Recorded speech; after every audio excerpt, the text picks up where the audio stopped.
오늘 하나님께서 우리에게 주시는 말씀은 사도행전 21장 1절에서 26절까지의 말씀입니다. 이 말씀을 교독하도록 하겠습니다. 우리는 그들과 작별한 뒤 바다로 나가 배를 타고 곧장 고스로 갔습니다. 이튿날 우리는 로도에 이르렀고 그곳에서 또 바다라로 갔습니다. 우리는 페니키아로 건너가는 배를 만나 타고 가다가 키프로스 섬이 보이자 그 섬을 왼쪽에 두고 시리아로 행선해 두로에 배를 댔습니다. 그곳에서 배의 짐을 풀기로 돼 있었기 때문입니다. 우리는 두로에서 제자들을 만나 그들과 함께 7일을 지냈습니다. 그들은 성령의 감동으로 바울에게 예루살렘으로 올라가지 말라고 전했습니다. 그러나 날이 다 지나자 우리는 두로를 떠나 항해 길에 올랐습니다. 모든 제자들과 그 아내들과 자녀들이 도시 밖까지 따라 나와 우리를 전송해 주었습니다. 우리는 그곳 바닷가에서 무릎을 꿇고 기도했습니다. 서로 작별 인사를 나눈 뒤 우리는 배에 올랐고 그들은 집으로 돌아갔습니다. 우리는 두로에서부터 여행을 계속하다 돌레마이에 도착해 형제들에게 인사하고 그들과 함께 하루를 지냈습니다. 이튿날 길을 떠난 우리는 가이사랴에 이르러 7사람 가운데 하나인 전도자 빌립의 집에 머물렀습니다. 그에게는 결혼하지 않은 4명의 딸이 있었는데 그들은 모두 예언하는 사람들이었습니다.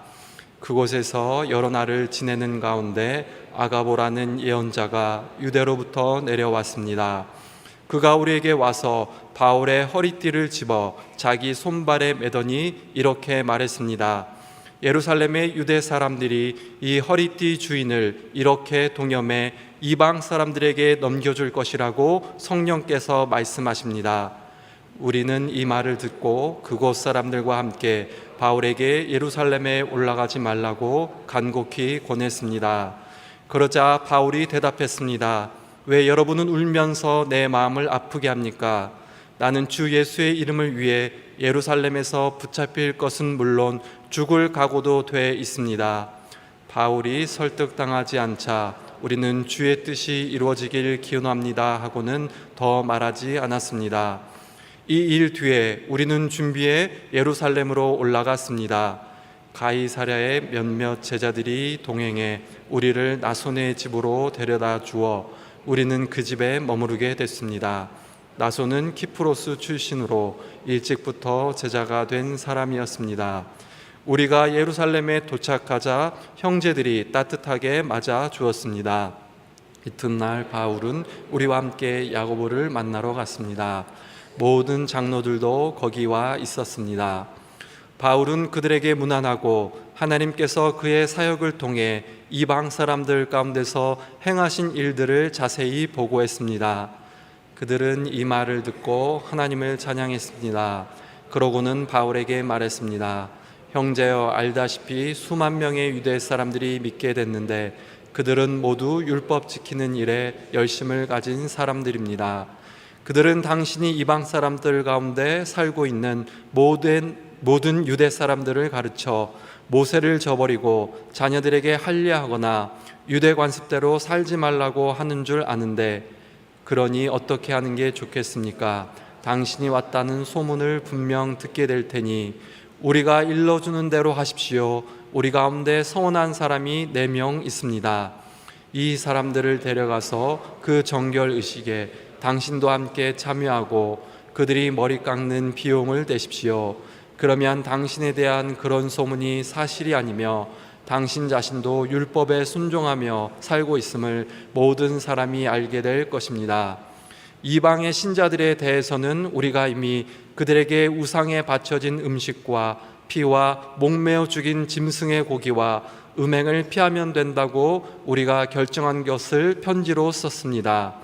이튿날 바울은 그 사람들을 데리고 가서 그들과 함께 자기 몸을 정결하게 한 후 성전에 올라가 정결 의식이 끝나는 날짜와 각 사람이 예물 바치는 날짜를 신고했습니다. 아멘.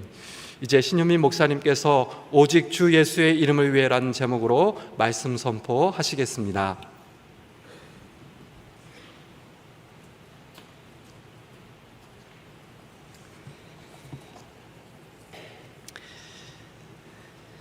사람은 무엇에 가치를 두고 살아가는가에 따라서 그것에 영향을 받으며 살아가게 됩니다. 돈이나 물질의 가치를 두고 살아가는 사람은 돈과 물질을 더 얻기 위해서 살아갑니다. 또 성공의 가치를 두는 사람은 더 높이 올라가기 위해서 노력합니다. 남들에게 인정받는 것에 가치를 두고 살아가는 사람은 더 많은 사랑을 받고자 목말라 하면서 살아갑니다. 이처럼 내가 무엇에 가치를 두고 살아가는가를 보면 내 삶이 무엇에 영향을 받고 무엇에 지배를 받고 있는지를 알 수가 있습니다. 믿음 생활에 있어서도 마찬가지이죠. 기도를 중요하게 여기는 사람은 기도하는 모임에 참석을 하거나 개인적으로 기도하는 시간을 계속 가질 겁니다. 말씀을 중요하게 여기는 사람은 말씀을 읽고 그 말씀을 연구하는 데 몰두하겠죠. 사도행전에 나오는 바울의 모든 여정은 그가 무엇을 귀하게 여기고 무엇을 귀하게 여기지 않았는지에 대해서 우리에게 보여주고 있습니다. 바울은 자신의 생명은 귀한 것으로 여기지 않았지만 복음을 전할 수 있는 기회는 귀하게 여겼습니다. 자신이 누릴 수 있는 자유는 귀한 것으로 여기지 않았지만 자신을 얽매는 고난과 핍박은 마다하지 않았습니다. 자신이 가졌던 사회적 지위, 또 학문적인 지식, 종교적 열심 등 모든 것을 해로 여겼으나 그리스도의 이름만큼은 자신의 모든 것을 버리고 붙잡아야 할 사명으로 여겼습니다. 함께 사도행전 9장 15절에서 16절 말씀을 읽어보겠습니다. 시작.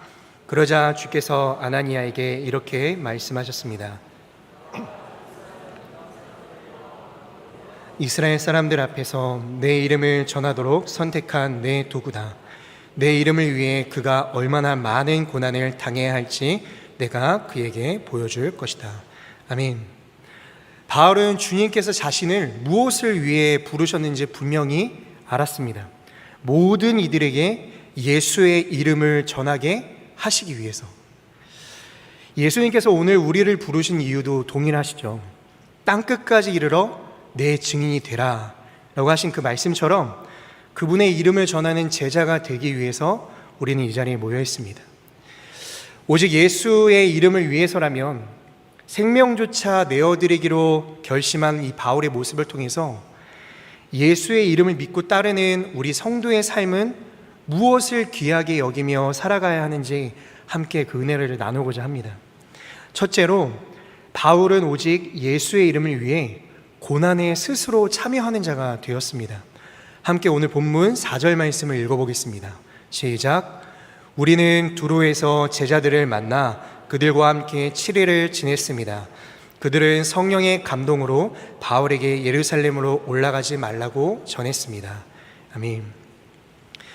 밀레도에서 에베소의 장로들과 이별을 한 뒤 바울은 예루살렘을 향해서 배에 올랐습니다. 고스를 지나 로도로 또 바다라에서 두로까지 예루살렘을 향해 거침없이 전진해 나아가는 그의 모습 속에서 사명을 완수하고자 하는 그의 확고한 의지를 엿볼 수가 있습니다. 그런데 그의 마음과는 다르게 가는 곳마다 그의 길을 반대하는 사람들이 나타납니다. 항해 일정으로 인해서 두로에 정박을 해서 그곳에 있던 성도들과 함께 바울은 7일이라는 시간을 함께 보냈습니다. 그들은 성령의 감동으로 바울에게 예루살렘에 가면 불보듯 뻔한 고난이 있을 터이니 가지 말라고 바울을 붙잡습니다. 이들만이 아니었습니다. 가이사랴에 도착해서는 빌립의 집에 머물러 있는데 그때 유대로부터 온 아가보라는 예언자가 바울에게 다가올 고난에 대해서 예언을 합니다. 함께 본문 말씀 10절에서 12절 말씀을 읽어보겠습니다. 시작. 그곳에서 여러 날을 지내는 가운데 아가보라는 예언자가 유대로부터 내려왔습니다. 그가 우리에게 와서 바울의 허리띠를 집어 자기 손발에 매더니 이렇게 말했습니다. 예루살렘의 유대 사람들이 이 허리띠 주인을 이렇게 동염해 이방 사람들에게 넘겨줄 것이라고 성령께서 말씀하십니다. 우리는 이 말을 듣고 그곳 사람들과 함께 바울에게 예루살렘에 올라가지 말라고 간곡히 권했습니다. 예루살렘이 가까울수록 그를 도와주고 격려해 주는 이들보다 오히려 바울을 붙잡고 못 가게 하려는 이들이 많아집니다. 그런데 중요한 것은 이들이 모두 성령의 감동을 받은 뒤에 바울을 말리고 있다라는 것입니다. 4절을 보면 그들은 성령의 감동으로 바울에게 예루살렘으로 올라가지 말라고 전했습니다. 또 11절 말씀을 보면 예루살렘의 유대 사람들이 이 허리띠 주인을 이렇게 동행해 이방 사람들에게 넘겨줄 것이라고 성령께서 말씀하십니다 라고 합니다. 주님은 바울에게 분명히 말씀하셨습니다. 너는 이방 사람들과 왕들과 이스라엘 사람들에게 내 이름을 전하도록 선택한 내 도구다. 내 이름을 위해서는 너는 많은 고난을 받아야 한다. 그런데 이들에게도 성령께서 또한 말씀하셨습니다. 그렇다면 바울이 예루살렘으로 가고자 하는 것은 무엇이고 또 성령의 감동을 받은 제자들과 예언자가 바울을 말리고 있는 이 상황은 또 무엇일까요? 하나님께서 바울에게 말씀하신 것을 이들에게 번복하고 계신 걸까요? 아니면 하나님은 바울에게 가지 말라고 하셨는데 바울이 고집을 부려서 예루살렘으로 가고 있는 상황일까요? 먼저 우리가 분명히 알아야 할 것은 성령께서 바울을 찾아오셔서 하신 말씀과 성도들이 성령의 감동을 받아서 하고 있는 말은 결과적으로 같다라는 것입니다. 무엇이 같냐면 바울이 예루살렘으로 가게 되면 결박당해 감옥에 갇히고 환난을 당하게 되고 이방인의 손에 넘겨지게 될 것이라는 것이죠. 그럼 다른 점은 무엇이냐? 바울은 그것을 알면서도 예루살렘에 가려는 것이고 성도들은 그렇게 될 것을 알면서도 왜 가려고 하느냐고 말리고 있는 것입니다. 고난을 알면서도 스스로 그 길을 택하는 바울과 고난을 피할 수 있다면 피하는 게 상책이라고 말하고 있는 성도들, 뭐가 더 나은 결정일까요? 우리나라 역사에도 이와 비슷한 선택과 결정을 해야 할 때가 있었습니다. 일제강점기 시절 교회와 성도들은 신사참배를 강요받았습니다. 당시 일본 정부는 신사참배를 거부하는 교회와 성도들을 일본 정부에 대해 반역하는 것으로 여겨서 감옥에 가두고 고문을 하거나 심지어 죽이기까지 했습니다. 성도들과 선교사들은 신사참배를 강요하는 일본 정부에 맞서다가 죽거나 타협하고 살아남아서 복음을 전하는 것 중에 하나를 선택해야만 했습니다. 우리가 잘 알고 있는 주기철 목사님도 이 신사참배를 거부하다가 순교하셨던 분이셨죠.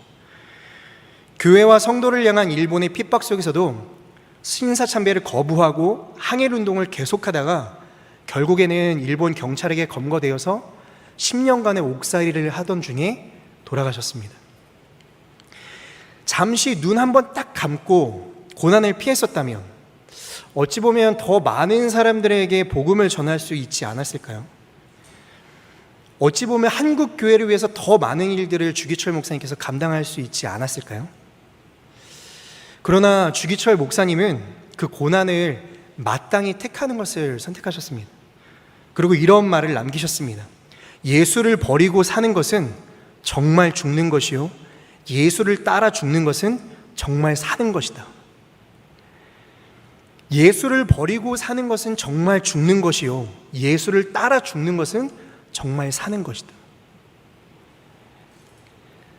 바울도 예수님과 진정으로 사는 길이 무엇인지를 알았습니다.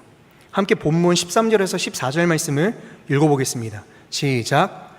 그러자 바울이 대답했습니다.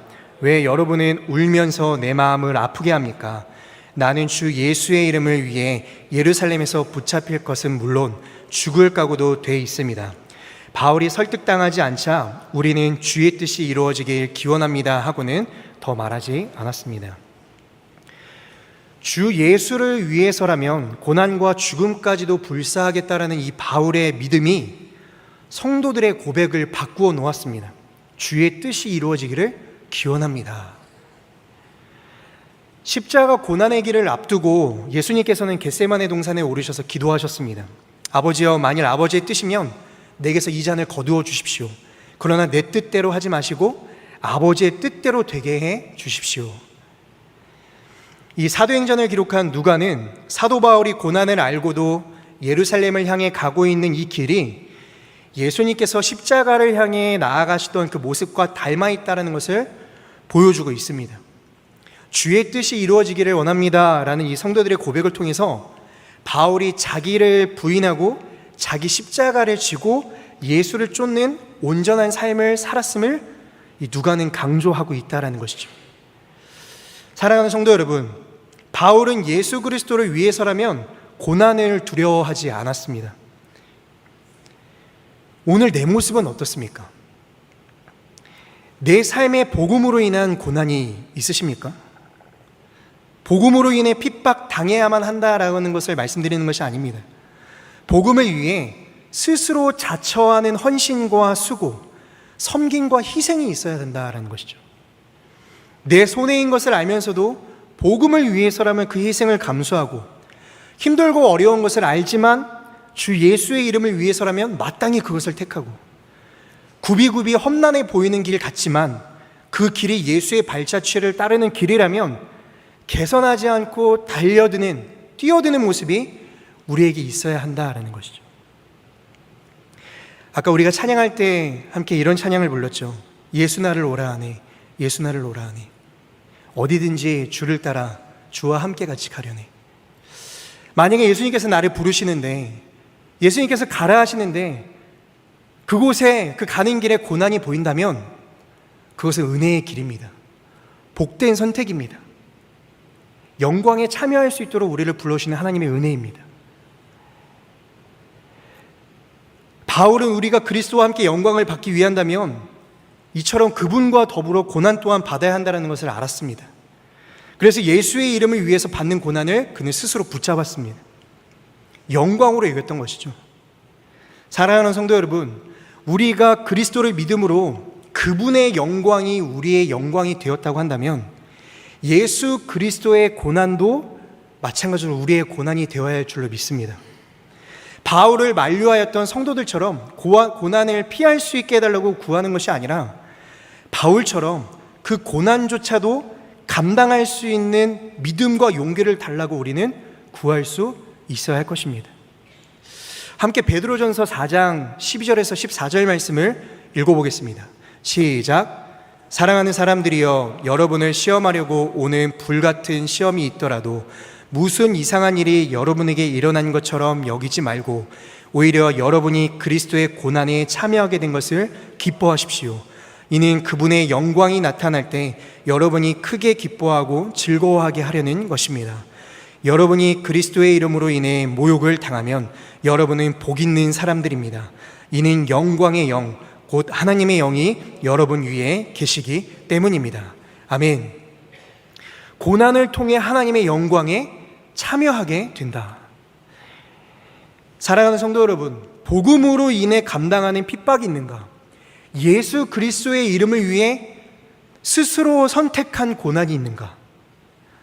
우리의 모습을 돌아볼 수 있기를 바랍니다. 그리고 사도 바울처럼 우리의 삶 속에서 예수 그리스도의 고난에 함께 기꺼이 참여함으로 그 고난을 통해 하나님의 뜻을 우리 삶 가운데 이루시는 그 은혜의 손길을 경험하는 저와 여러분들의 삶이 될 수 있기를 주님의 이름으로 축복합니다. 우리가 당하는 고난을 통해 예수 그리스도의 이름이 영광 받으시는 복된 삶이 될 수 있기를 주님의 이름으로 축복합니다. 둘째로, 바울은 오직 예수의 이름을 위해 자신의 모든 것을 내어주는 자가 되었습니다. 함께 본문 말씀 19절에서 22절을 읽어보겠습니다. 시작. 바울은 그들에게 문안하고 하나님께서 그의 사역을 통해 이방 사람들 가운데서 행하신 일들을 자세히 보고했습니다. 그들은 이 말을 듣고 하나님을 찬양했습니다. 그러고는 바울에게 말했습니다. 형제여, 알다시피 수만 명의 유대 사람들이 믿게 됐는데 그들은 모두 율법 지키는 일에 열심을 가진 사람들입니다. 그들은 당신이 이방 사람들 가운데 살고 있는 모든 유대 사람들을 가르쳐 모세를 저버리고 자녀들에게 할례하거나 유대 관습대로 살지 말라고 하는 줄 아는데 그러니 어떻게 하는 게 좋겠습니까? 아멘. 바울은 예루살렘에 도착해서 예루살렘 교회를 대표하던 야고보와 형제들을 만났습니다. 사도 바울은 예루살렘 교회를 위해 성도들이 모았던 헌금을 기쁘게 전달하였고 주님께서 이방 지역에서 행하신 놀라운 일들을 보고하였습니다. 그래서 예루살렘 성도들도 이것을 통해 유대인 교회와 이방인 교회를 하나 되게 하신 하나님을 찬양하였습니다. 그런데 여기서 또 문제가 생겼습니다. 바울을 죽이고 싶도록 미워했던 유대인들이 있었다라는 것이죠.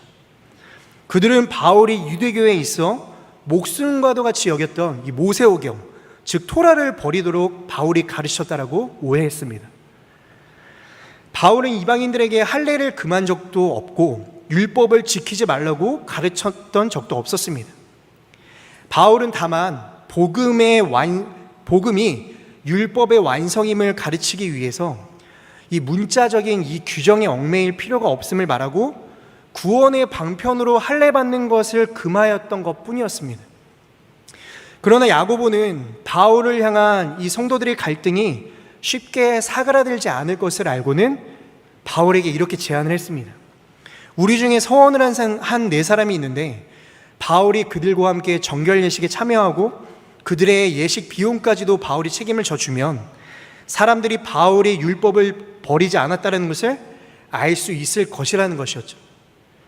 그래서 바울은 지체 없이 다음날 야고보의 요구대로 이행합니다.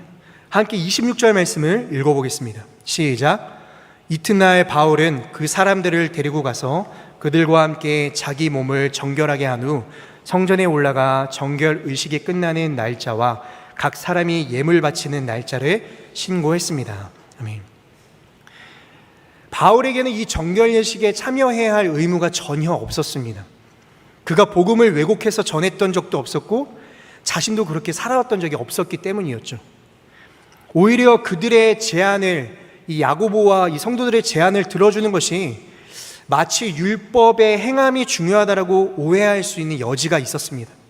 그런데 그럼에도 불구하고 바울은 이 예루살렘 교회 지도자들의 제안을 받아들입니다. 지금까지는 복음을 위해서라면 누구의 만류에도 불구하고 자신의 생명도 아낌없이 내어 던져버릴 것 같았던 바울이었는데 지금은 믿는 유대인들을 위해 한 발 물러서서 그들의 제안을 받아들이는 이 바울의 모습이 마치 소극적인 자세처럼 비춰집니다. 도대체 무엇 때문이었을까요? 함께 고린도전서 9장 말씀을 읽어보겠습니다. 9장 19절입니다. 시작. 내가 모든 사람에 대해 자유로우나 스스로 모든 사람에게 종이 됐습니다. 이는 내가 더 많은 사람을 얻기 위해서입니다. 유대 사람들에게 내가 유대 사람처럼 된 것은 유대 사람을 얻기 위해서입니다. 나 자신이 율법 아래 있지 않지만 율법 아래 있는 사람들에게 내가 율법 아래 있는 사람처럼 된 것은 그들을 얻기 위해서입니다. 내가 그리스도의 율법 아래 있기 때문에 하나님의 율법을 떠난 사람이 아니지만 율법 없는 사람들에게 율법 없는 사람처럼 된 것은 그들을 얻기 위해서입니다. 연약한 사람들에게 내가 연약한 사람처럼 된 것은 연약한 사람들을 얻기 위해서입니다. 내가 여러 사람들에게 여러 모양이 된 것은 어떻게든지 몇 사람이라도 더 구원하기 위함입니다. 아멘. 야고보와 예루살렘 교회가 사도 바울이 가져온 이방 성도들이 모은 헌금을 받았다라는 것은 관대한 마음으로 그들 또한 예수의 제자로 이방 성도들을 받아들였다라는 의미입니다. 이와 마찬가지로 바울이 그들이 요구했던 정결 예식에 참여한 것도 아직 율법에 얽매여 연약한 믿음을 가지고 있는 예루살렘 교회 성도들이 어떻게 해서든 복음 안에 바로 세워질 수 있다면 그에게 이 정결 예식은 아무 문제가 되지 않는다라는 것이 바울의 마음이었습니다. 사도 바울은 예수 그리스도의 복음에 위배되지만 않는다고 한다면, 생명을 얻을 수 있는 일이라고만 한다면 자신의 기준과 생각과는 다를지라도 그 어떠한 것도 가능하다라는 믿음이었습니다. 어떠한 행위가 중요한 것이 아니라 그것을 이루고 있는 복음의 본질이 더 중요하다는 것을 믿었기 때문에 그는 예수의 이름을 위해서라면 자신이 가지고 있던 모든 것을, 자신의 생각과 자신의 경험, 그 모든 것을 내려놓을 수 있었다라는 것이죠. 여기에서 사도 바울이 그토록 예루살렘을 향해 자신의 생명을 걸고 나아가려고 했었던 이유를 우리가 엿볼 수가 있습니다. 그 이유는 바로 유대인들과 이방인들의 하나됨을 위한 것이었습니다. 복음 안에서 유대인과 이방인은 다르지 않고 이방 교회와 유대의 교회는 예수 그리스도의 이름으로 하나 되었습니다. 그렇기에 이방 지역에 세워진 교회와 성도들이 이 유대교회 유대 성도들과 예루살렘을 얼마나 사랑하는지, 그들을 위해 얼마나 뜨겁게 기도하고 있는지를 그들에게 보여주기 위해서 한 손에는 그들이 전해준 사랑과 다른 한 손에는 그들이 모아준 헌금을 들고 예루살렘 교회를 향해 자신의 생명까지도 아낌없이 나아왔던 것이죠.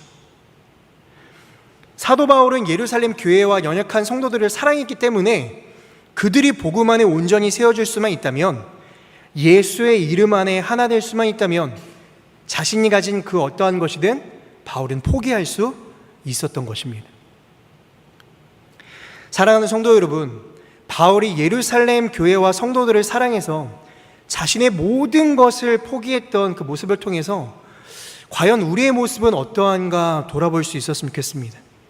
나는 예수 안에서 하나 된 내 옆에 있는 지체들을 얼마나, 또 어떠한 것들을 이들을 위해 포기하며 살아가고 있는가? 나는 예수님께서 피 흘리기까지 생명을 다해 사랑하신 이 교회를 위해, 이 교회를 바라보며 진정으로 이 교회를 사랑하고 또 교회를 위해 헌신하고 있는가? 우리 교회는, 내가 속해 있는 이 공동체는, 내 수는 진정 사랑 안에서 서로를 위해주며 섬기며 양보하고 희생함으로 하나 되어져 가고 있는가? 세상이 점점 개인주의적으로 변해간다라고 이야기를 하죠. 그런데 세상뿐만이 아닌 것 같습니다. 제 마음도 그랬던 것 같습니다. 저는 옳고 그름이 매우 중요한 가치로 여기며 살아왔었습니다. 그러다 보니까 제 안에 옳다고 여기는 기준을 벗어나는 사람들을 보거나 그런 행동들을 보면 제 안에서 그 사람들을 향한 비난과 정죄가 막 솟아났습니다. 도대체 왜 저러지? 아니, 어떻게 교회 다니는 사람이 저렇게 행동을 하지? 아니, 어떻게 교회가 이러지? 교회는 이러면 안 되는 거 아니야?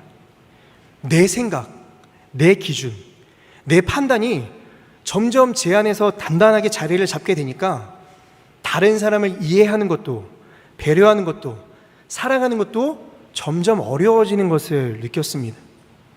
그리고 시간이 지나면서 내가 마치 진리처럼 옳게 여겼다고 굳게 믿었던 그 것들도 정작 그렇지 않았다라는 것을 깨닫게 되면서 옳고 그른 것을 구분하는 것에 내가 가치를 두고 살아가는 것이 가장 중요한 삶이 아니구나라는 것을 깨닫게 되었습니다.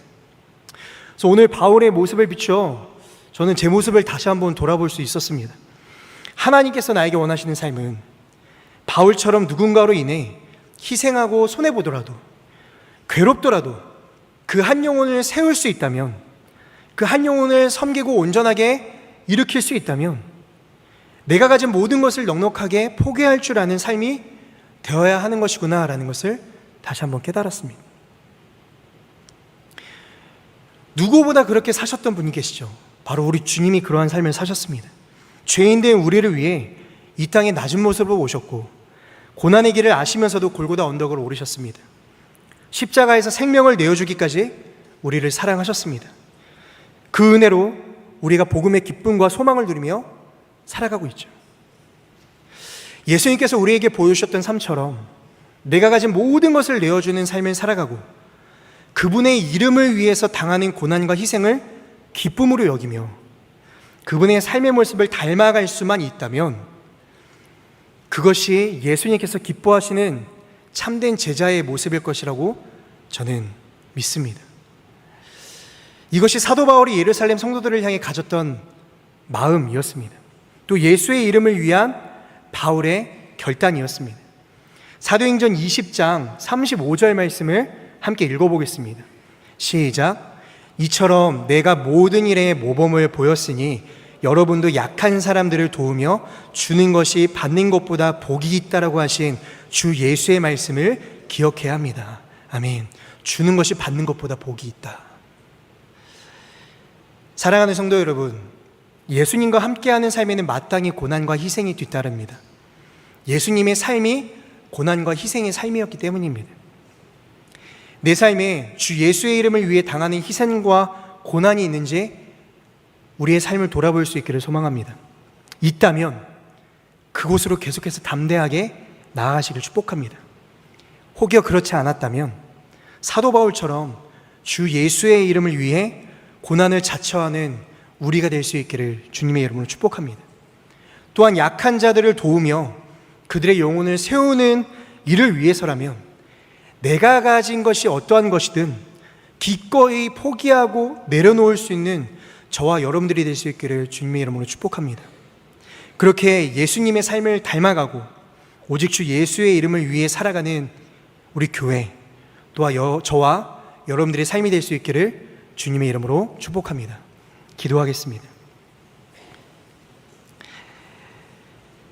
살아계신 아버지 하나님, 오늘도 연약한 우리를 은혜의 자리로 인도해 주시니 감사드립니다.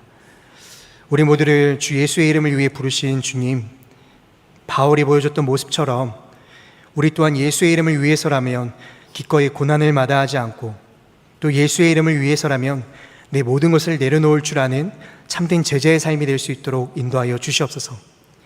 희생과 섬김이 필요한 곳이라면 낮아지고 더 낮아지더라도 그곳으로 가게 하여 주시고, 한 영혼을 사랑하고 세우는 일을 위해서라면 온 마음과 뜻과 힘을 다해 그 일을 행하며 나아가는 참된 그리스도인이 될 수 있도록 은혜 내려 주시옵소서.